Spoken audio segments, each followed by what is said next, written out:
काशी का पहला super speciality और कॉर्पोरेट हॉस्पिटल सिग्नेस लक्ष्मी हॉस्पिटल, चुने सबसे सुरक्षित, सबसे विश्वसनीय। ज्ञान व्यापी को मुक्त कराने के लिए सारे लोग आज मिलकर प्रार्थना करेंगे कि ये जो लीगल लड़ाई ज्ञान व्यापी की, चाहे बनारस की डिस्ट्रिक्ट कोर्ट में हो, इलाहाबाद हाई कोर्ट में हो, चाहे सुप्रीम कोर्ट में हो, हम लोग उसे निर्विघ्न रूप से जीते। हमारा ये उनकी छाती को चीरते हुए आपकी गर्जना निकल जाए, ऐसी जोरदार गर्जना।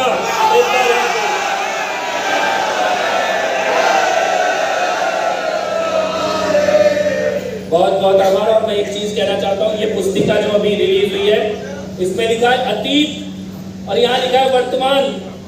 मैं विष्णु जी से निवेदन करता हूँ, जहाँ पे अतीत लिखा है यहाँ पे भविष्य भी लिख दो।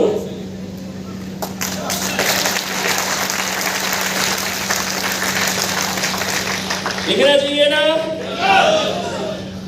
बहुत बहुत आभार आप सभी का, बहुत बहुत आभार आप सभी का। सबसे पहले मैं अपना नमन चरण वंदन अर्पित करता हूं। हम सबके बीच दिव्य स्वामी दीपांकर जी उपस्थित हैं और एक ऐसा अद्भुत मिशन हिंदुओं की एकता का। भारत के इतिहास में पहली बार कोई सन्यासी निकला है जो भिक्षा में अपने लिए कुछ नहीं मांग रहा, अपने धर्म के लिए भी नहीं मांग रहा, हमारे लिए मांग रहा है कि हिंदुओं एक हो जाओ, अपने जाति के भेदभाव छोड़ दो। ऐसी दिव्य और भव्य 249 दिन से स्वामी दीपांकर जी यात्रा पे निकले हुए हैं। 1 साल का संकल्प लिया, 1 साल की यात्रा 23 नवंबर को संपूर्ण होगी। भिक्षा यात्रा, जिसमें जाति मुक्त, जातिगत भेदभाव से मुक्त हिंदू समाज की भिक्षा घर घर जाके मांग रहे हैं। लाखों लोग उनके अभियान से जुड़े हैं। हमारा सौभाग्य कि आज के इस कार्यक्रम में आपकी दिव्य उपस्थिति है। हमारा ये भी सौभाग्य है कि आज पूजनीय आदरणीय श्रीकांत जी की, गुरु जी की दिव्य उपस्थिति यहाँ पर है। प्रथम सेवक काशी विश्वनाथ जी के हमारे बीच में उपस्थित है, जिनकी दिव्य उपस्थिति में ये अनावरण हुआ है। और भारत के मनोज तिवारी जी हमारे बीच में आगे का जोरदार तालियां मनोज कन्या के लिए।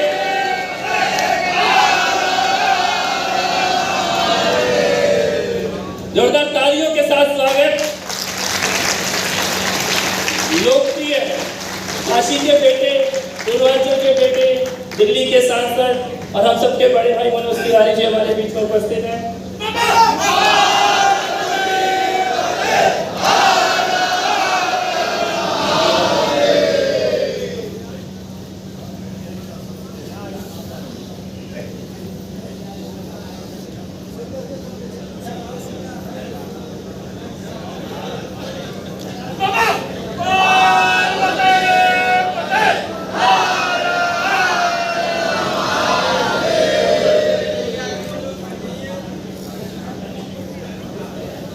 तो ऊर्जा से भरे हुए इस सदन में और ऊर्जा दुगनी हो गई है मनोज जी की उपस्थिति से। बहुत बहुत स्वागत आपका। और मैं ये कहना चाहता हूँ कि आज इस सदन में 2 ऐसे शख्स उपस्थित है, 2 ऐसे व्यक्ति उपस्थित है। अगर हमने अपने ऋषि मुनियों को नहीं देखा, खाली उनके बारे में पढ़ा है, उनकी कथाएं पढ़ी है, ऋषि कैसे होते होंगे, ऋषियों का तेज कैसा होता होगा, ऋषियों का प्रताप कैसा होता होगा। अपने पूर्वजों से हमने उनकी गाथाएं सुनी है।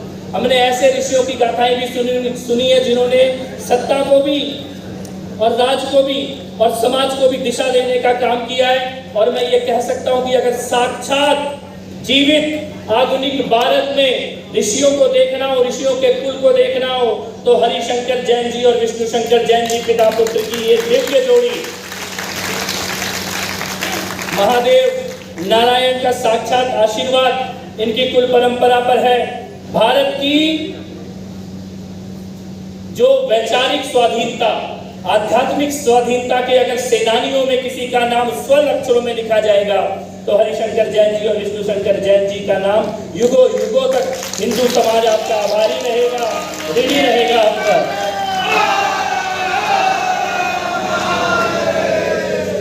हमारे बीच पत्रकारिता के शेर कहलाए जाने वाले, अगर भारत की पत्रकारिता को धर्म और अधर्म के 2 खांचों में डिवाइड कर दिया जाए तो धर्म के पाले में सबसे ज्यादा उज्जवल दीपक अगर कोई होगा तो उनका नाम होगा सुरेश चवानगे जी, जो आज हमारे बीच में उपस्थित है। सुरेश जी और उनका सुदर्शन ये एक मिशन है, एक चैनल नहीं है। और हम आंख मूंद के ये जानते हैं कि भारत के किसी भी कोने में हिंदू के ऊपर प्रताड़ना होगी तो कोई उसके बारे में बात करे या ना करे, लेकिन बिंदास बोल में सुरेश जी उसके बारे में जरूर बात करेंगे। करोड़ों लोग उसको सुनते हैं। आपको माँ शारदा की साक्षात कृपा आपकी वाणी पर विराजमान है। आपका ओज और तेज हम सबको प्रेरणा देता है। और आज आपकी उपस्थिति में इस मॉडल का अनावरण किया गया है। सभी दिव्य लोग जो हमारे इस मंच पर उपस्थित हैं उनको भी नमन करता हूँ। और मैं एक बात कहना चाहता हूँ, एक कहानी के साथ मैं अपनी बात शुरू करता हूँ। छोटी सी कहानी है, 4 दिन पुरानी कहानी है दिल्ली के एयरपोर्ट की। दिल्ली के एयरपोर्ट पे एक चचा बैग लेके निकल रहे थे लाल रंग का। उनको मनोज भैया दिल्ली के एयरपोर्ट पे लाल रंग का बैग लेके निकल रहे थे। उनको एक आदमी ने रोक लिया कि चचा ये तुम्हारा बैग नहीं है, ये मेरा बैग है। तो चचा ने कहा कि तुम्हारा कैसे है? कह रहे इसमें मेरा नाम लिखा है, देखो नाम लिखा है। नाम लिखा था बैग पे। तो चचा ने कहा नाम लिखने से क्या हो गया, अभी तो मेरे हाथ में, मैं ही लेके जाऊंगा। उसने कहा ऐसे कैसे लेके जाओगे, इसके अंदर सामान क्या है वो भी मेरे को पता है। मेरे सामान है, मेरी कौन सी किताब, मेरा कौन सा पेपर, मेरे कौन से कपड़े, सारे मैं बता सकता हूँ इसके अंदर क्या है, एक बार खोल के दिखा दो। चचा कहता खोलूंगा नहीं, खोल के नहीं दिखाऊंगा, ये तो मेरा बैग है। तो वहां सीआरपीएफ वालों के पास ले गए। सीआरपीएफ वालों से बोलते हैं बैग मत खोलना बस, लेकिन मेरे ही बैग है ये। तो सीआरपीएफ ने कहा कि बेटा तेरे चेहरे पे लिखा है तू बैग के खोलने से डर रहा है, इसका मतलब तू चोर है। बैग के ऊपर नाम जिसका, बैग के अंदर सामान जिसका, उसका बैग नहीं तेरे हाथ में लेके भाग रहे तो तेरा बैग हो गया। ये दिल्ली के एयरपोर्ट में 4 दिन पहले की बात है। बाद में ना चचा मिला ना चचा की दावेदारी बची, जिसका बैग था वो शान से अपने साथ लेके गया। यही कहानी यहाँ भी हो रही है काशी में। हो रही है कि नहीं हो रही है? हो रही है कि नहीं हो रही है? आप बताओ भैया, सर्वे ना हो जाए, सर्वे ना हो जाए। देख मतलब इसके अंदर क्या है। अरे मैं कहता हूं तुम्हारे पास छुपाने के लिए कुछ नहीं है तो होने दो ना। सर्वे क्या चिंता है, क्या चिंता है, होने दो। क्यों भाग रहे हो? सर्वे तो किसी धर्म के हिस्से में नहीं आता। सर्वे तो वैज्ञानिक प्रक्रिया है, साइंटिफिक प्रोसेस है, विज्ञान है ना। विज्ञान से तो खाली सच सामने आएगा। सच से किसको डर लगता है? सच से उसको डर लगता है जिसके पास कुछ छुपाने के लिए हो। लेकिन छुपाओगे कैसे? एक एक पत्थर, एक एक शिला खुद चीख चीख के बोल रही है, तुम छुपा कैसे पाओगे? एक एक पत्थर, एक एक कण बोल रहा है ज्ञान व्यापिका की ये मंदिर है महादेव का। कब तक छुपा लोगे? मैं आज आपके सामने एक बात रखना चाहता हूं। जिस दिन वजू खाने में शिवलिंग निकले, पूरी दुनिया के इतिहास में शायद अकेला हिंदू समाज ऐसा समाज है और भारत एकमात्र ऐसा देश है जहां बहुसंख्यक समाज ने अपनी आंखों से अपने आराध्य देव का अपमान होते हुए देखा है। अपनी आंखों से देखा कि तुम अंदर क्या कर रहे थे। भोलेनाथ के शिवलिंग को वजू खाने में रख के बैठे थे, छुपा के बैठे थे। लेकिन मैंने मानव सभ्यता के इतिहास में ऐसा उदाहरण नहीं मिलेगा कि ये करोड़ों करोड़ों शिव भक्त, भोलेनाथ के भक्त अपनी आंखों से देखने के बाद भी शांतिपूर्ण तरीके से कोर्ट के दरवाजे पे खड़े हैं न्याय मांगने के लिए। ऐसा मानव सभ्यता के इतिहास में कभी नहीं हुआ होगा, कभी नहीं हुआ होगा। अरे ये वो लोग जो 40-40 दिन भोलेनाथ के नाम पे कुछ नहीं खाते, उनको ये पता लग गया कि तुम सैकड़ों साल से वहां पर दबा के बैठे थे, छुपा के बैठे थे। और खाली मुट्ठी भर लोग तो नहीं थे, हजारों लोग जा रहे हैं और आ रहे हैं, लेकिन बाहर आके बताने को कोई तैयार नहीं। उसके बाद भी विष्णु जी और हरिशंकर जी और इनकी पूरी टीम और जगदम्बा स्वरूपी 4 वादनी बहनें जो हमारे बीच में बैठी हैं, क्या बीती होगी इनके दिल पर और भोलेनाथ की प्रत्येक भक्त के ऊपर क्या बीती होगी। उसके बाद भी कोर्ट के दरवाजे पे खड़े 5 दिन के बाद चाहे 5 दिन के बाद 10 दिन के बाद का समय मिले, 10 दिन के बाद कानून का पालन कर रहे हैं, संविधान के रास्ते से न्याय मांग रहे हैं। बोलो विश्व के इतिहास में कहीं और ऐसा हो सकता था क्या? संभव था क्या? किसी ने मुझसे पूछा कि ये ज्ञान व्यापी का मॉडल सामने रख रहे हो, पुराना कैसा बनाता बता रहे हो, सत्य दिखा रहे हो, तो इससे शांति खराब होगी। मैं आपसे पूछना चाहता हूं, क्या शांति, असत्य की नींव पर कभी शांति स्थापित हो सकती है क्या? असत्य की नींव पर कभी सुख और चैन स्थापित हो सकता है क्या? शांति की पहली शर्त होती है सत्य को स्वीकार करना। सत्य को स्वीकार कीजिए। ज्ञान व्यापी की एक एक दीवार जो बोल रही है उसको स्वीकार कीजिए। और अगर अपनी आंखों से देखते हुए भी स्वीकार नहीं कर सकते तो होने दीजिए वैज्ञानिक सर्वे।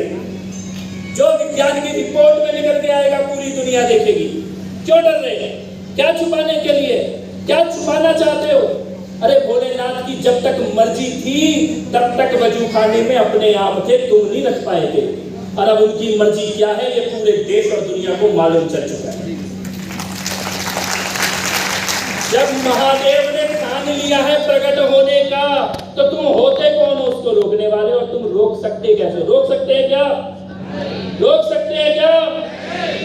इसीलिए मैंने कहा कि इस पुस्तिका में जहां अतीत लिखा है वहां भविष्य भी छप जाना चाहिए, क्योंकि ज्ञान व्यापी का यही भविष्य है जो हमारे सामने है। भव्य और दिव्य महादेव का मंदिर आज जहाँ काशी विश्वनाथ जी के भव्य प्रांगण तैयार है, श्रीकांत जी हमारे बीच में उपस्थित है, वहां पर नंदी को हम सबने देखा है। और मुझे आप सच सच बता दो, भोलेनाथ का कोई ऐसा भक्त होगा जो नंदी के सामने खड़ा होगा और आंख में आंसू नहीं आए होंगे? कोई ऐसा आदमी बैठा है क्या इस सभा में? कोई एक भी ऐसा है क्या जिसकी आंख में आंसू नहीं आए नंदी को देखकर, नंदी की आंखों को देखकर? मैंने अपनी आंखों से बेटियों को, बहनों को वहां पे घंटों रोते हुए देखा है नंदी के सामने खड़े। ये जिस दिन आर्य साहब आए थे ना टीवी पे और इन्होंने बोला था बाबा मिल गए, बाबा मिल गए, मैंने अपनी आंखों से टीवी देखते हुए माता बहनों को रोते हुए देखा था। इनके मुंह से निकल रहा था बाबा मिल गए और टीवी पे रो रही थी देख के माता बहनें, बाबा मिल गए हमारे बाबा। आज भी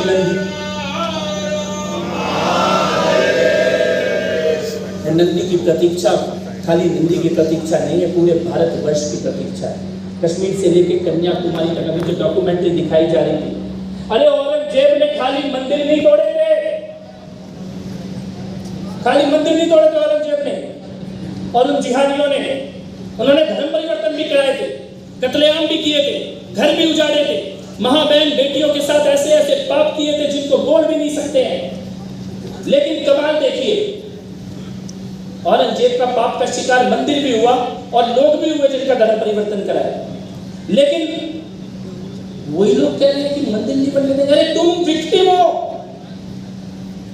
तुम खुद पीड़ित हो।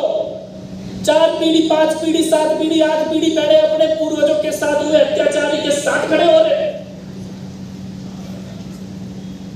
मैं ये कहना चाहता हूं इस मंच से, इस देश में कोई भी ऐसा व्यक्ति नहीं है जो औरंगजेब को बाप बोल सके। आप एक अत्याचारी, जिहादी, आतंकवादी, आक्रमणकारी, 2 कौड़ी के लुटेरे को अपना पूर्वज बताओ तो भारत से आपका संबंध नहीं बन सकता है। सच को स्वीकार करो, खाली मंदिर नहीं तोड़ा गया, आपके साथ भी अत्याचार किया गया है, आपके पूर्वजों के साथ भी अत्याचार किया हुआ है। आज अगर तुम मंदिर के पुनर्निर्माण के विपक्ष में खड़े हो तो अपने पूर्वजों के ऊपर, जो तुम्हारे पूर्वजों की छाती पे चढ़ के धर्म परिवर्तन करा रहा था, उस अत्याचारी के साथ खड़े हो। उससे तुम्हारा कोई संबंध नहीं है, उससे तुम्हारा कोई नाता नहीं है। ये झूठा नाता छोड़ के सत्य के साथ खड़ा होना, ये आज के इस मंच से मुझे लगता है हम सबको आह्वान करना चाहिए कि आप सत्य के साथ खड़े हो। आप भी उतने ही पीड़ित हो जितनी पीड़ित ज्ञान व्यापी है। आप भी उतने ही जो कष्ट, जो हथियार, जो हथौड़े मंदिर ने अपने ऊपर झेले हैं, वो तुम्हारे पूर्वजों ने भी अपने घरों के ऊपर, अपने धर्म के ऊपर झेले हैं। आंखें खोल के जरा इतिहास को जानने और समझने की कोशिश करें।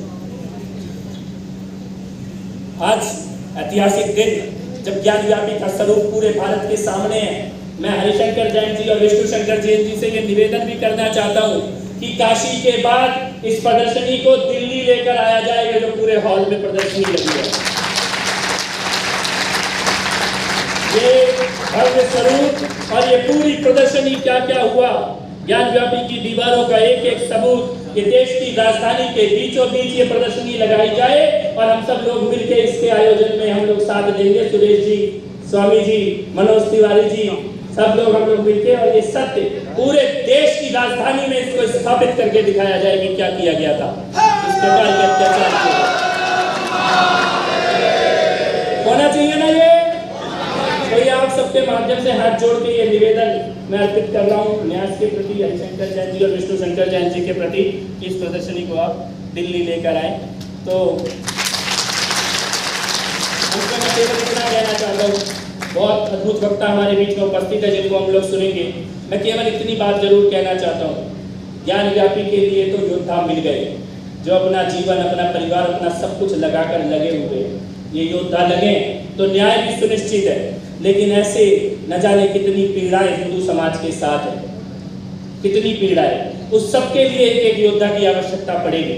उस सब के लिए मंदिरों के न्याय की, संस्कृति के पुनरुत्थान की, सत्य को सामने लाने की। और दो विषय आपके सामने एक एक लाइन में बोलना चाहता हूँ। एक, हमारी बेटियों के साथ जो अत्याचार हो रहा है लव जिहाद के नाम पर, हमें उसके लिए भी न जाने कितने सैकड़ों विष्णु शंकर जैन और हरिशंकर जैन जैसे योद्धाओं की आवश्यकता पड़ेगी, बेटियों को उस पाप से बचाने के लिए। और हलाल नामक जो जहर अर्थव्यवस्था में घोला जा रहा है उससे बचाने के लिए। इन दो चुनौतियों को जब भी भोलेनाथ पे जल चलाना सावन में, ज्ञान व्यापी में दोबारा मंदिर बने, इसकी प्रार्थना तो करना ही करना, लेकिन ये भी प्रार्थना करना कि लव जिहाद और हलाल के जहर से हम अपने देश को और अपनी बेटियों को और अपने बच्चों को बचा पाएं। भोलेनाथ ऐसा संबल, ऐसी शक्ति हम सभी को दे। तो एक बार जोरदार करतल ध्वनियों के साथ पुनः न्यास और सभी योद्धाओं के जोरदार अभिनंदन एक बार फिर से करते हैं।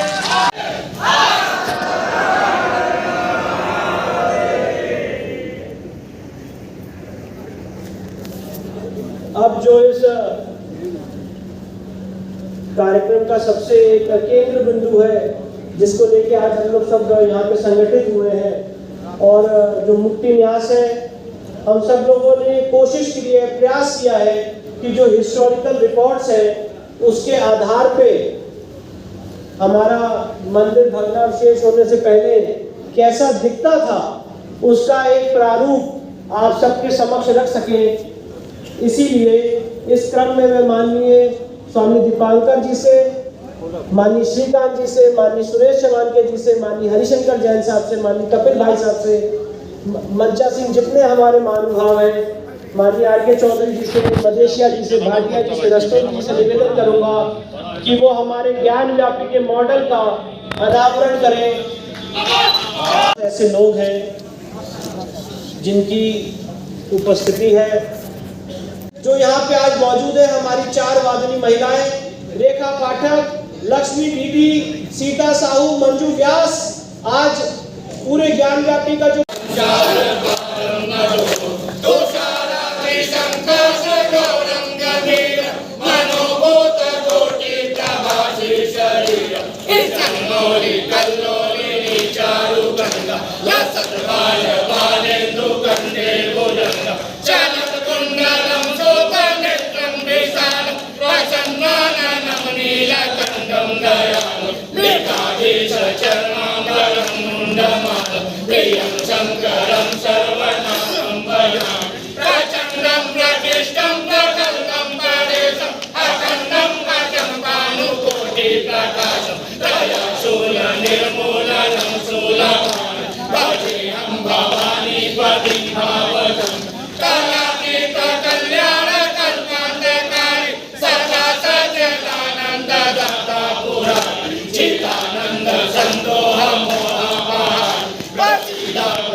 तो एक छोटी सी कोशिश है जो हमारे ट्रस्ट श्री आदि महादेव काशी धर्मालय मुक्ति न्यास ने की है। इसी क्रम में मैं सबसे पहले जितने हमारे गणमान्य अतिथि हैं उनसे निवेदन करूंगा कि वो दीप प्रज्वलन करके इस कार्यक्रम में मनोज तिवारी है, पुत्र चंद्रदेव तिवारी, माता ललिता तिवारी, और इतने में आपको मान लिया जाएगा, कानून हटा दिया। ऐसा 2000 ऐसा नंबर 2200, तो जब इतना हटा दिया गया तो ये तो एक कैमरे वाला भी हटा दिया। ये संसद की व्यवस्था है और संविधान संशोधन हम पहला नहीं करेंगे, इसके पहले भी 104 हो चुका है, 2-4 और हो जाएगा। सुभाष भैया ये बताइए कि आज जो अनावरण होने जा रहा है, क्या कहानी है इस जो वो बनाया गया मॉडल? देखिए, कोई कहानी ये नहीं है, ये आस्था है। हमारी जो सभ्यता संस्कृति जो औरंगजेब ने ध्वस्त किया था, हमारे जो मंदिर उस समय तत्कालिक मंदिर जो थे हमारे आदि विश्वेश्वर के, जिस स्वरूप को ध्वस्त किया था, उस स्वरूप को कल्पना को साकार करने का एक प्रयास है। हम लोगों ने साकार करने का पूरा प्रयास किया इस मॉडल के रूप में, क्योंकि हम लोगों की जो आस्था और हमारे विचार और हमारे जो मानसिकता में जो चीज़ घुसी हुई है कि इस तरह के हमारे 8 मंडप थे, हमारी मंदिर इस तरह की थी, उसी कल्पना को हम लोगों ने, हमारे ट्रस्ट ने, हमारे गुरुजी हैं श्रीमान हरिशंकर जैन जी, हमारे विष्णु शंकर जैन जी, हमारे राम प्रसाद जी वगैरह जो पूरी टीम है इस ट्रस्ट की, ये उस मंदिर को पुनः जो है मॉडल के रूप में जो है लोगों को जागृत करने के लिए बनाया गया है। तो वो केवल मॉडल के रूप में ही बनाया गया है कि आगे चल के मंदिर बिल्कुल यही तो कल्पना जो हमने किया था कि हमारा मंदिर इस तरह आदि विश्वेश्वर का था, तो वो मंदिर तो आगे स्वरूप तो हम लोग पूरा प्रयास यही होगा कि वही स्वरूप जो है आगे जो है पुनः स्थापित हो जाए। तो इस संगोष्ठी का उद्देश्य क्या है कि लोगों में जन जागरूकता? बिल्कुल, जो संगोष्ठी का उद्देश्य ये है कि इस मॉडल के माध्यम से जो ट्रस्ट द्वारा किया जा रहा है, इसके माध्यम से लोगों को जागृत किया जाए, लोगों को जागरण किया जाए और लोगों को ये बताया जाए कि हमारा जो मंदिर था उस समय जो मॉडल था यही मॉडल है। इसलिए मूल प्रयास हम लोग की जन जागृति है, पूरे देश में जागृत हों। और चूँकि ध्वस्त भाई आधा अवशेष हमारे पड़े हैं वहाँ, आधा जो ऊपर के ऊपरी हिस्सा तो औरंगजेब ने तोड़वा दिया था, लेकिन उस तोड़े हुए हिस्से का भी जो स्वरूप रहा है उस स्वरूप को हम लोगों ने ये कल्पना को साकार कर, मूल समझ लीजिए जागृति ही है कि भाई हिंदू समाज पूरा देश समझे कि जिस मॉडल को, जिस मंदिर को तोड़वाया था उसका स्वरूप क्या है। इसको लेकर आगे की तैयारी क्या है, क्या कुछ करना है? अब तैयारी तो कोर्ट में चली रहा है, लड़ाई चली रहा है। इससे किस तरीके से युवाओं को जागरूक करेंगे, क्या कुछ? अब युवाओं को जागृत तो भाई यही तरीका है ना। देखिए, न्यायालय के भाई लोगों का हम लोगों ने तो प्रयास किया, युवा तो ही तो जागृत है तो पूरा देश आज जगा है। युवा के ही जागृत होने से पूरा देश जगा है और उसको और हम 2 कदम आगे बढ़ाना चाहते हैं। इसलिए उसका मूल उद्देश्य भी हमारा यही है कि इस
भैया थोड़ा पीछे हट जाए तो।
मेरी दीदी माननीय रंजना अग्निहोत्री जी आज इस कार्यक्रम में उपस्थित हैं।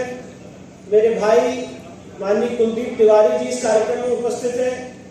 ये दोनों ऐसे शख्स हैं जिन्होंने हिंदू समाज के लिए, सनातन समाज के लिए बहुत अभूतपूर्व योगदान दिया है। अभी जो एक कथाकथित आदि पुरुष एक मूवी आई है जिसमें हमारे सनातन समाज को और हमारी रामायण के ऊपर जो अभद्र तरीके से उसको दिखाया गया, उसको पिक्चराइज किया गया, उस पर माननीय कुलदीप तिवारी जी ने काफी काम किया है। मैं उनसे निवेदन करूंगा कि एक बार खड़े होकर सबको नमस्कार कर दें, सब लोगों से परिचय हो जाए।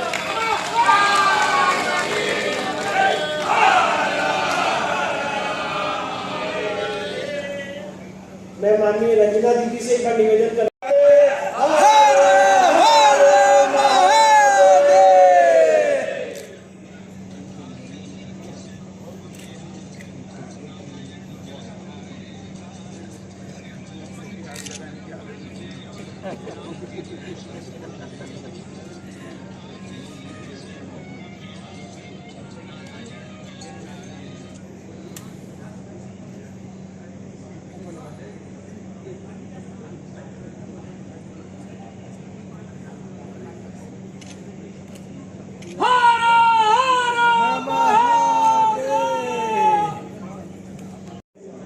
और भी बहुत ऐसे लोग हैं जिनकी उपस्थिति है, उसमें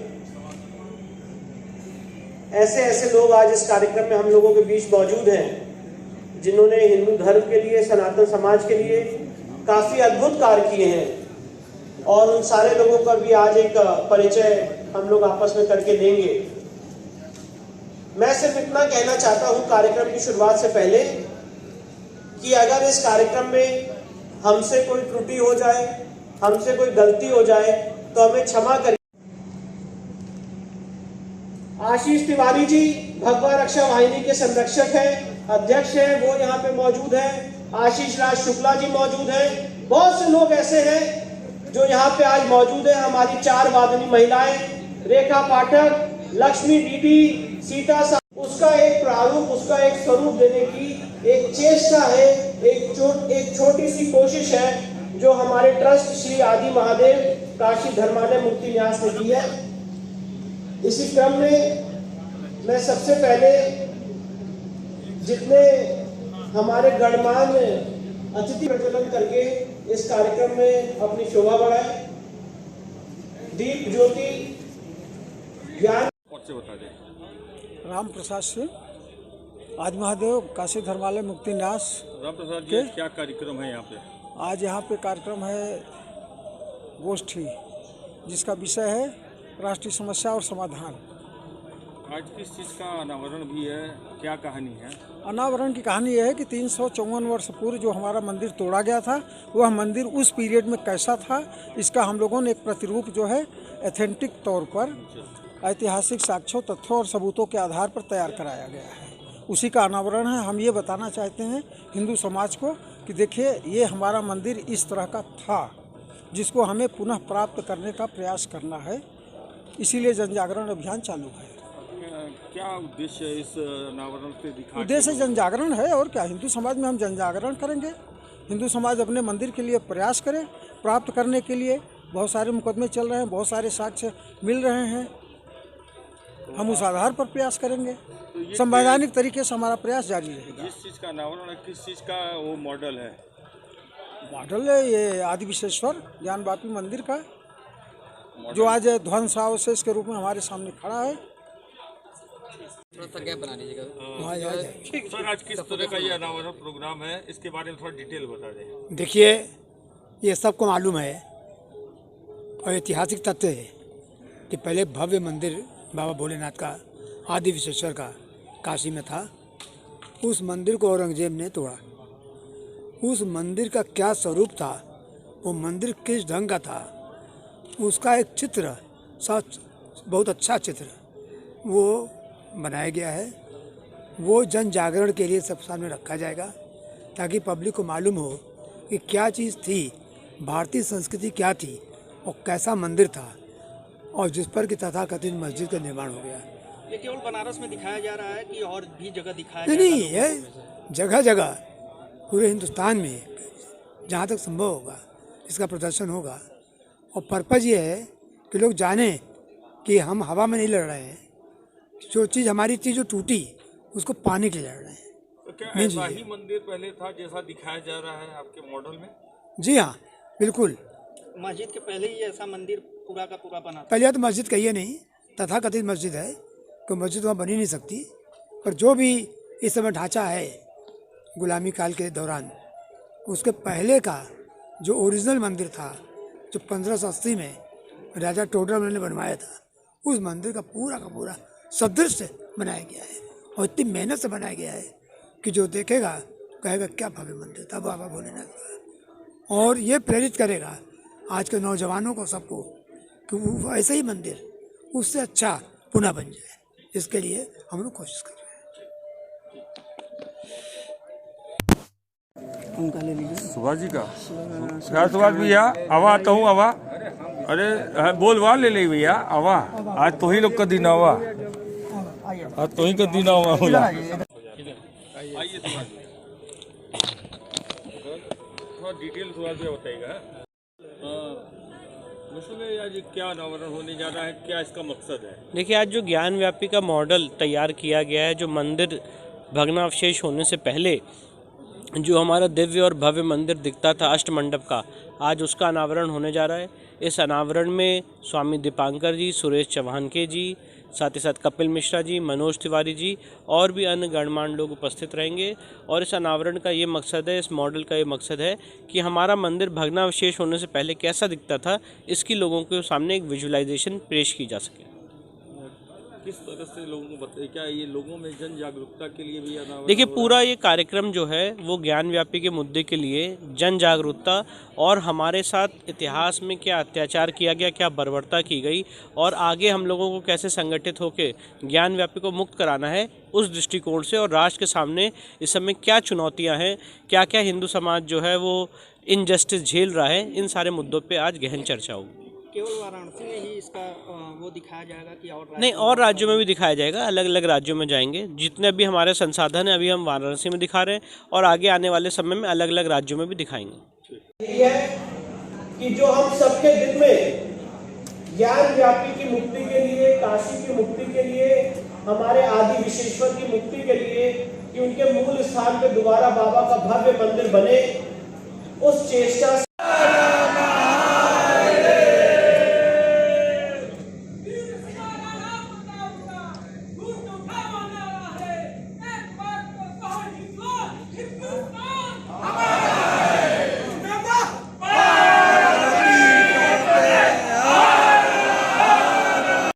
हमेशा उन्होंने निडर रूप से, निर्भीक रूप से अपना योगदान दिया है। और एक और इनकी परिचय मैं कराना चाहता हूं, 2013 में जब अखिलेश यादव सरकार खूंखार आतंकवादियों को छोड़ रही थी, उस समय कोई याचिकर्ता बनने को तैयार नहीं था। माननीय रंजना दीदी सामने आई, उन्होंने कहा को पहुंचाया जाए, ये हम लोग का पूरा प्रयास है।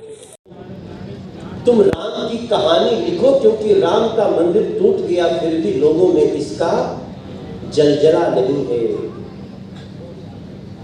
और तुलसीदास जी अयोध्या गए, अयोध्या में लगभग 2 साल 7 महीने में उन्होंने रामचरितमानस लिखी। अयोध्या क्यों गए? क्योंकि अयोध्या जाकर के वो अयोध्या के गलियों से, कूचों से, लोगों से बात किए होंगे। महर्षि वाल्मीकि जी की रामायण को भी लिखे होंगे, पढ़े होंगे, और सब कुछ मिला करके जब लिख दिए तो 1577 में रामचरितमानस तो लिख दी गई। लेकिन उस समय किसका शासन था? यहाँ मुगलों का शासन था। तो मुगलों के शासन में जहां राम का मंदिर तोड़ा जा चुका था, वहां रामचरितमानस कौन प्रकट होने देता? तुलसीदास जी अयोध्या से लेके आए। हमने गाना तैयार किया, अभी मैं उसको गाने वाला हूं कि रामायण बचावे खातिर देवता लोग लाग गए, रामायण बचावे खातिर देवता लोग लाग गए, तुलसी के मानस खातिर विश्वनाथ जाग गए, तुलसी के मानस खातिर विश्वनाथ जाग गई। अब देखिए 2 लाइन में हमने कहानी हमने नहीं लिखी, कहानी तो तुलसीदास जी खुद लिख के गए। रामचरितमानस जब लेके वो पहुंचे बाबा विश्वनाथ के मंदिर में, उस दिन नंदी बाबा जिधर देख रहे थे मंदिरवा वही था। उस दिन मंदिर का दृष्टिकोण अलग नहीं था, उस दिन तो वही था। लेकिन तुलसीदास जी संस्कृत के विद्वान थे, काशी विद्वानों की नगरी थी। तब भी मुगलों ने जब उनको भनक मिली कि किसी ने राम की कहानी बड़ी सरल भाषा में लिख दी है, तो काशी के विद्वानों को भी भड़काया गया। काशी के विद्वानों ने तुलसी के रामचरितमानस का विरोध किया था कि तुम कैसे विद्वान हो जो संस्कृत में नहीं लिख सकते हो। तब वही बात कही थी तुलसी बाबा ने, जो थोड़ा दिन पहले मोदी जी ने काशी में कही थी कि मुझे माँ गंगा ने बुलाया है, और तुलसी बाबा ने कहा मैंने नहीं लिखा, मुझसे बाबा ने लिखवाया। और इसमें बहुत झगड़ा हुआ। आज तो हमको आपको हंसी आएगी, आप पढ़िएगा, बहुत झगड़े हुए। एक जगत गुरु शंकराचार्य को बीच बचाव करना पड़ा और ये कहना पड़ा भाई चलो ये व्यक्ति कह रहा है कि बाबा ने लिखवाया है तो इसका टेस्ट कर लेते हैं। तो जितना टेस्ट तुलसीदास जी को देना पड़ा ना, उतना ही आज हरिशंकर जैन जी और विष्णु जैन जी को देना पड़ा, उतना ही हमको आपको देना पड़ रहा है। आपको शायद पता होगा कि तुलसी बाबा जब देखे कि बहुत ही भीड़ भाड़ कैसे करे, तो उन्होंने मंदिर में जब बंद हो रहा था मंदिर, तो धीरे से अपनी पोती रख के और भाग गए। उनको भी डर था कि विद्वान कहेंगे कि तुम कैसे विद्वान हो जो संस्कृत में नहीं लिख सकते, क्योंकि पढ़े लिखे तो काशी से ही थे तुलसी बाबा। और तब क्या होता है, फिर वो समझ में आएगा कि हम क्यों हरिशंकर जी से जोड़ रहे हैं। सुरेश भैया, महाराज जी, सबसे नीचे रामचरितमानस रखी गई, उसके ऊपर चारों वेद रखे गए, उपनिषद रखे गए, और तुलसी जी को चुनौती दिया गया बाबा विश्वनाथ की मंदिर में कि अगर चलो बाबा ने इसको कहा है तुमसे लिखने को, तो निश्चित रूप से कुछ होगा। मंदिर बंद कर दिया गया, रात भर पहरे दिए गए, सुबह मंदिर खुला, रामचरितमानस सबसे ऊपर खड़ा।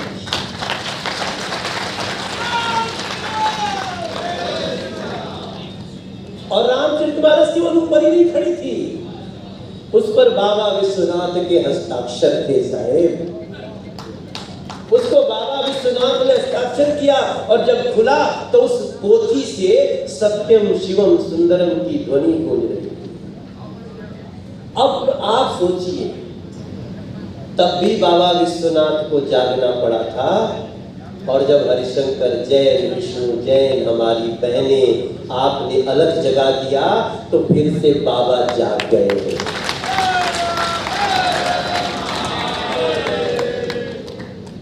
जैसे कभी कभी कोई बड़े डकैत को पुलिस घेर लेती है ना, वैसे ही साजिश करता गिर चुके हैं। योगी जी का शासन है, अंदर से कुछ बाहर नहीं जा सकता और बाहर से कुछ अंदर नहीं जा सकता। तो तुम एएसआई के जो भी संस्थाएं, बड़ी विनम्रता से बोलना चाहता हूं, मैं एएसआई का standing committee member Manoj Tiwari, मैं एएसआई का ही स्टैंडिंग कमेटी मेंबर हूं।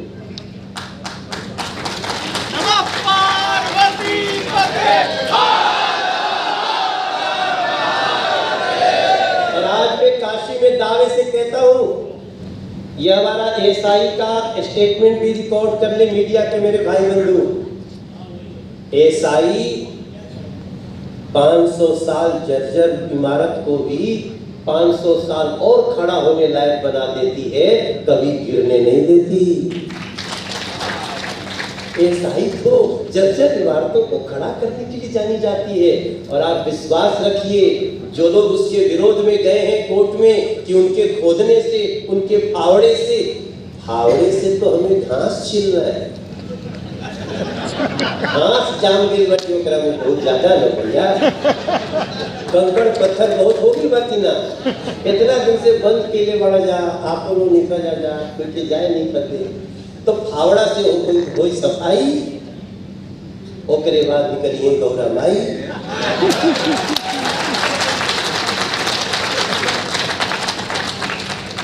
थोड़े देर में होके लागी सत्यमेव सत्यमेव, और प्रकट होने वाले हैं महादेव। तो एएसआई पे संदेह मत करिए। हमारे स्टेटमेंट को मैं यही अपनी कमेटी में भी बोलूंगा, यही आज मैं अपने विद्वान संत चरणों में बोल रहा हूँ, विद्वान चरण में बोल रहा हूँ, और यही आप सबके सामने बोल रहा हूँ। बस ये विश्वास बनाए रहे, ये विश्वास बने रहे। वहां की कोई चीज किसी के वश में नहीं है कि थोड़ा सा भी बदलाव कर दे। आप सिर्फ थोड़ा समय के लिए टाल सकते हैं। ये देश तो न्यायप्रिय देश है।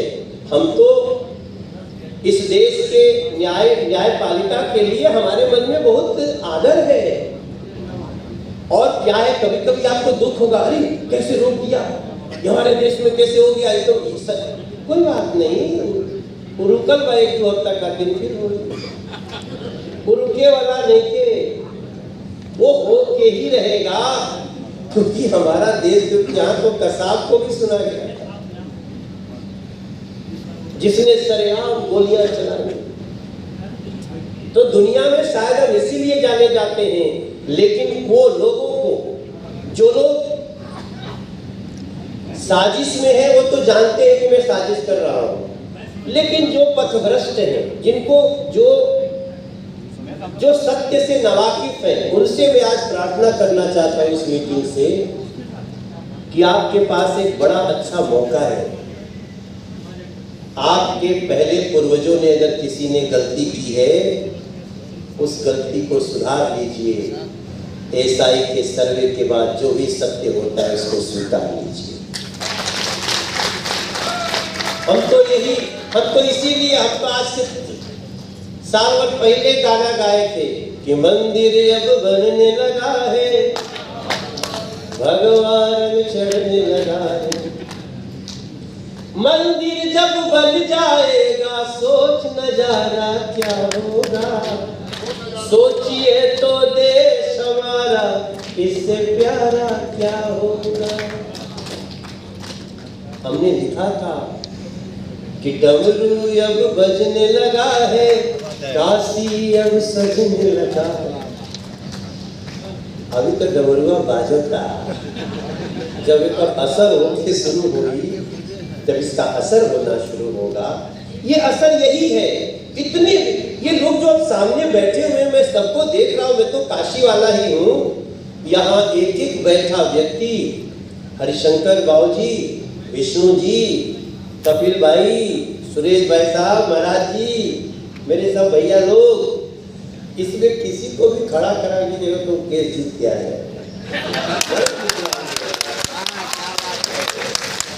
काशी का कण-कण शंकर है, काशी का कण-कण शंकर है। काशी तो स्वयं अभयंकर है। काशी को मत चुनौती दो, वरना एक रूप प्रलयंकर है। तो भैया मेरा तो सौभाग्य है, विष्णु बाबू हमारे छोटे भाई बन गए हैं और हमें बड़ा आनंद आता है। ऐसा ही 10-12 और वसूली हो जाए इस देश में। देखिए अभी से संसद में कुछ लोग आ गए, कहे कि बस अब राम मंदिर हो गया, आगे ये कानून आ गया, 91 में बन गया कि अब दूसरे को नहीं बोल सकते। संविधान, बाबा साहब भीमराव अम्बेडकर साहब का संविधान इसका इजाजत नहीं देता। अगर किसी ने ऐसा नियम बना भी दिया है तो ये मोदी जी का राज है। एक संविधान संशोधन और हो जाए।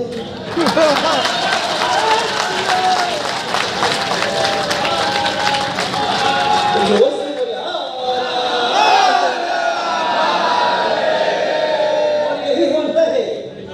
हम तो आजकल तो भाई 2-3 दिन में एक बार भेंट हो ही जाता उनका से। तो हम जानते हैं इस देश में लगभग 2200 ऐसे कानून थे जो हमारे आपके लिए अच्छे नहीं थे। उनको स्क्रैप कर दिया गया, उनको हटा दिया गया। कई का तो आपको याद भी होगा, हमको भी हम मनोज तिवारी हैं तो अटेस्ट कराना है कि हम मनोज तिवारी हैं तो गैजेटेड ऑफिसर के पास जाएंगे। तो किसी ने कहा कि इसकी क्या जरूरत है, देश में भरोसा है, आप खुद लिख दो हम मनोज तिवारी हैं, पुत्र चंद्रदेव तिवारी, माता ललिता तिवारी, और इतने में आपको मान लिया जाएगा, कानून हटा दिया। ऐसा 2000 ऐसा नंबर 2200। तो जब इतना हटा दिया गया तो 91 वाला भी हटा दिया। ये संसद की व्यवस्था है और संविधान संशोधन हम पहला नहीं करेंगे। इसके पहले भी 104 हो चुका है, 2-4 और हो जाएगा। इस देश की संसद में जितना बहुमत होगा वो बहुमत यही हमारे लिए काफी है। हम तो अन्य लोगों के भी, अगर अन्य भी कोई आएगा ना कहेगा कि हमारा ये सत्य ये है, तब भी हम कहेंगे चलो इसका शोध होने दो, यहाँ ASI आने दो, यहाँ पे कानून को आने दो, कोर्ट को आने दो, हम उसका स्वागत करेंगे। तो जब मैं हरिशंकर जी को देख रहा हूँ, विष्णु जी को देख रहा हूँ, तो मुझे तुलसीदास जी याद आता है। आपको याद है, शायद आप लोगों को पता ही होगा, ये जो रामचरितमानस है, रामायण तो महर्षि भगवान वाल्मीकि ने बहुत पहले लिख दी, लेकिन वो संस्कृत में लिखी गई। तो संस्कृत में जो पढ़ा था वही समझ सकता था, आम जनमानस तो उसको समझता नहीं, पढ़ता नहीं था। और कितनी बड़ी घटना घटती है, इसको याद करिए हम लोग कि रामचरितमानस लिखकर पूर्ण हुई 1577 ईस्वी में। 1577 बहुत दिन नहीं गया। आज हम 2023 में बैठे हैं। इसका मतलब मोटा मोटी 450 पौने 500 साल हुआ। इसका मतलब कि 500 साल पहले हनुमान चालीसा नहीं थी।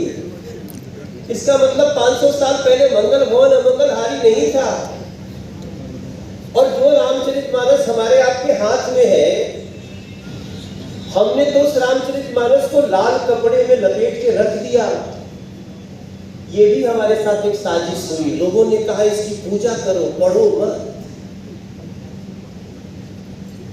जब हम रामचरितमानस पढ़ते हैं, मूल रामचरितमानस के पहले 10 पन्नों को अगर आप पढ़ लीजिए, जो कहानी लिखी है, तो आपको भी हरिशंकर जैन जी, तुलसीदास जी की तरह लगकर दिखेंगे। मैं किस संदर्भ में कह रहा हूं, आप समझिए।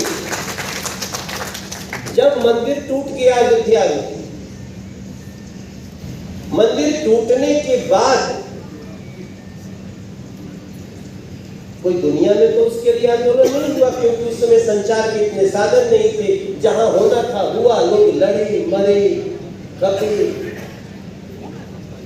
जितना बच सकता था बचा।